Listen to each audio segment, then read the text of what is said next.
Hello विद्यार्थी मित्रों, class 4th Hindi में हमने लास्ट वीक सबसे अच्छा कौन यह पाठ को सीखा था। इस बार हम इस पाठ के अभ्यास के प्रश्नों की चर्चा करेंगे। तो चलो मौखिक एक प्रश्नों के उत्तर बताओ। क बादशाह अकबर कहाँ और किन के साथ बैठे थे? तो बच्चों, हमने सीखा था कि बादशाह अकबर चांदनी महल के दरबार में अपने 9 रत्नों यानी 9 दरबारी है उनके साथ बैठे थे। ख बादशाह अकबर ने क्या क्या प्रश्न किए? बादशाह अकबर ने अपने 9 रत्नों से 5 प्रश्न किए थे कि फूल सबसे अच्छा कौन किसका है, दूध किसका अच्छा, मिठास किसकी अच्छी, पत्ता किसका अच्छा और राजा कौन अच्छा। ग सभी के उत्तर सुनने के बाद बादशाह ने क्या कहा? सभी के उत्तरों को सुनने के बाद बादशाह ने चुप बैठे बीरबल को अपनी राय देने के लिए कहा। लिखित प्रश्न 2, प्रश्नों के उत्तर लिखो। क बीरबल ने कपास के फूल को उत्तम क्यों कहा? विद्यार्थी मित्रों, हमने सीखा था कि बीरबल सोचता था कि कपास का फूल यानी कपास के रुई में से तन ढकने के लिए कपड़ा बनता है, यानी हम जो कपड़े पहनते हैं वो रुई से बनते हैं, तो इसीलिए कपास का फूल सबसे उत्तम माना गया है। बीरबल ने सबसे अच्छा राजा किसे बताया और क्यों? तो बीरबल ने सबसे अच्छा राजा इंद्र को बताया, क्योंकि इंद्र राजा की कृपा से ही आकाश से अमृत बरसता है। पान के पत्ते को बढ़िया क्यों कहा गया? तो पान के पत्ते को सबसे बढ़िया है क्योंकि उसे पेश करने पर दुश्मन भी दोस्त बन जाते हैं। बीरबल ने किसकी मिठास सबसे अच्छी बताई? बीरबल ने जबान की मिठास को सबसे अच्छी बताई थी। सही शब्द लिखकर वाक्य पूरा करें। यहाँ पे हमें ब्रैकेट में दिए गए जो शब्द है उनका इस्तेमाल करके हमें वाक्य बनाना है। क फूल खाली जगह का उत्तम होता है तो कपास का। पान का पत्ता सबसे बढ़िया होता है तो दूसरी फिल इन द ब्लैंक्स में आएगा पत्ता। तीसरा है राजा इंद्र की कृपा से आकाश से अमृत बरसता है। घ बीरबल की खाली जगह को सब मान गए तो बीरबल की योग्यता को सब मान गए। उसके बाद है इन पर विचार करो। बीरबल ने जबान की मिठास को उत्तम क्यों कहा है? सोचकर बताओ।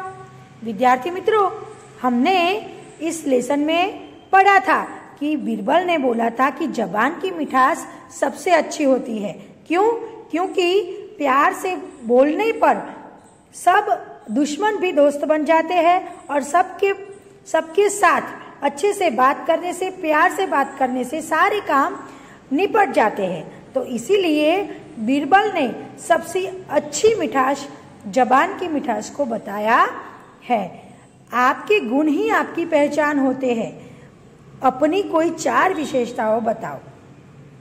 विद्यार्थी मित्रों, हम अपने गुणों से ही पहचाने जाते हैं, यानी अच्छे गुणों हमारे जो है तो वही हम आजू बाजू के लोग जो हमारे साथ रहते हैं वो लोग हमेशा हमारे गुणों से ही हमें याद रखते हैं।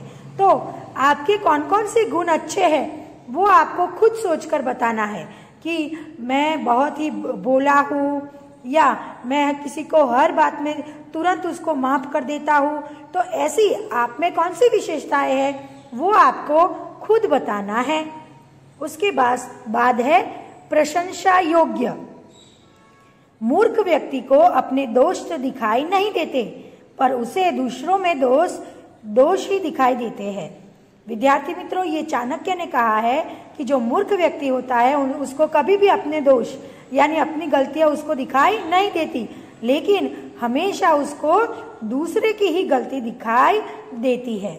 जानी अनजानी बातें। अकबर के 9 गुणवान दरबारी थे, जिन्होंने हमने पाठ में देखा कि उसके जो 9 गुणवान दरबारी थे उनके लिए यहाँ पे 9 रत्न ये शब्द इस्तेमाल किया गया है, जिन्हें नवरत्न नाम से जाना जाता है। इन नवरत्नों के नाम अबुल फजल फैजी, तानसेन जो अच्छा गायक था, राजा बीरबल जो हर बात का उत्तर बहुत अच्छी तरह से देता था, राजा टोडरमल जो उनके सेनापति थे, राजा मान सिंह, अब्दुल रहीम खान खाना और फकीर अजउद्दीन और मुल्ला दो प्याजा। ये 9 दरबारी है जो अकबर के दरबार में 9 रत्न के नाम से जाने जाते थे। विद्यार्थी मित्रों, अब हम भाषा से की बात करेंगे। भाषा से श्रुतलेखन, नवरत्नों, गुणगान, शहंशाह, उत्तम, आलम्पना, अमृत, कृपा और योग्यता।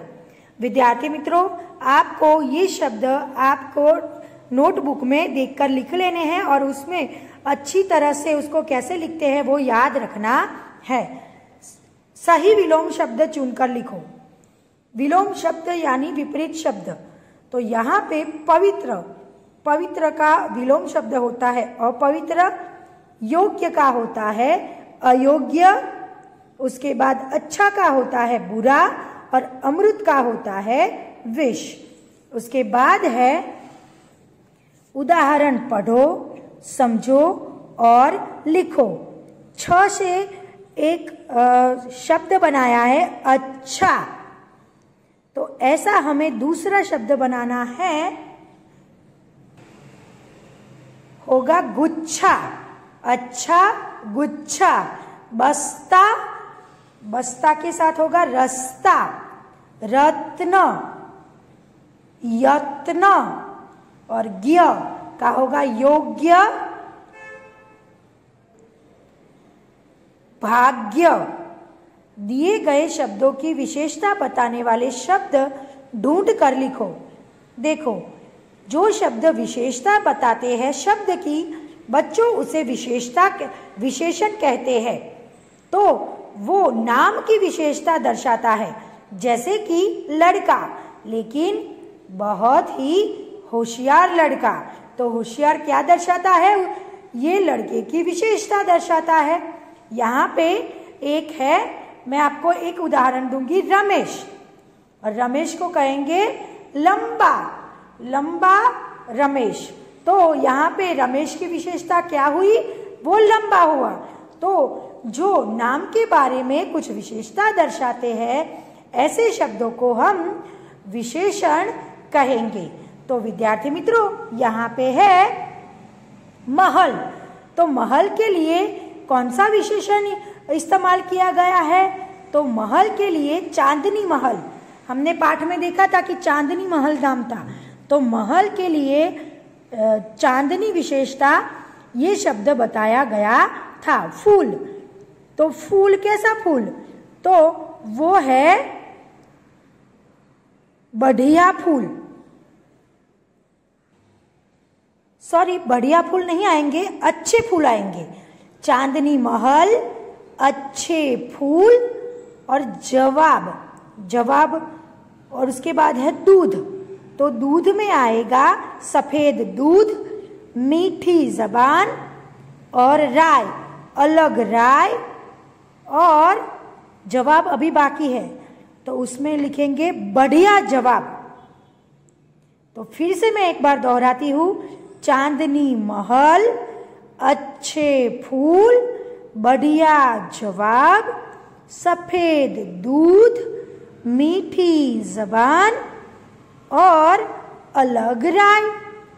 तो ये शब्द की विशेषता दर्शाते हैं। शब्दों का क्रम सही करके सार्थक वाक्य लिखे, यानी उल्टे पुल्टे वाक्यों को बनाकर हमें सार्थक वाक्य बनाना है। गुलाब फूल का बढ़िया होता सबसे है, तो उसका होगा गुलाब का फूल सबसे बढ़िया होता है। गाय का दूध अच्छा था किसी की नजर में, किसी की नजर में गाय का दूध अच्छा था। मान की बीरबल योग्यता सभी को गए, यानी बीरबल की योग्यता को सभी मान गए। बीरबल की योग्यता को सभी मान गए। प्रास्ताविक गतिविधियां। क्या आप में कोई ऐसा गुण है जिसके कारण सभी लोग आपकी प्रशंसा करते हैं? कक्षा में अपने सहपाठियों को बताइए। विद्यार्थी मित्रों, आपका वो अच्छा गुण कौन सा है जो आपके दोस्तों को अच्छा लगता है?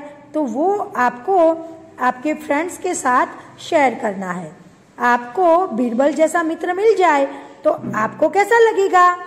बच्चों, ये आपको खुद सोचकर सिर्फ उसकी चर्चा करनी है, ये लिखना नहीं है। तेनालीराम की सूझबूझ एवं बुद्धिमानी का कोई और किस्सा ढूंढ कर पढ़ो और कक्षा में सुनाओ। उससे मिलने वाली सीख के विषय में भी बताओ। विद्यार्थी मित्रों, तेनालीरामन भी बीरबल के जैसा बुद्धिमानी था। अगर आपने इसकी कोई तेनालीरामन की कोई कहानी सुनी हो तो आपको वो आपके मित्रों के साथ शेयर करनी है, तो ये भी आपको लिखना नहीं है। हमने आज क्या सीखा? चतुराई और धैर्य से अपने शत्रुओं को भी जीता जा सकता है और समझदार व्यक्ति सदैव विजयी होता है।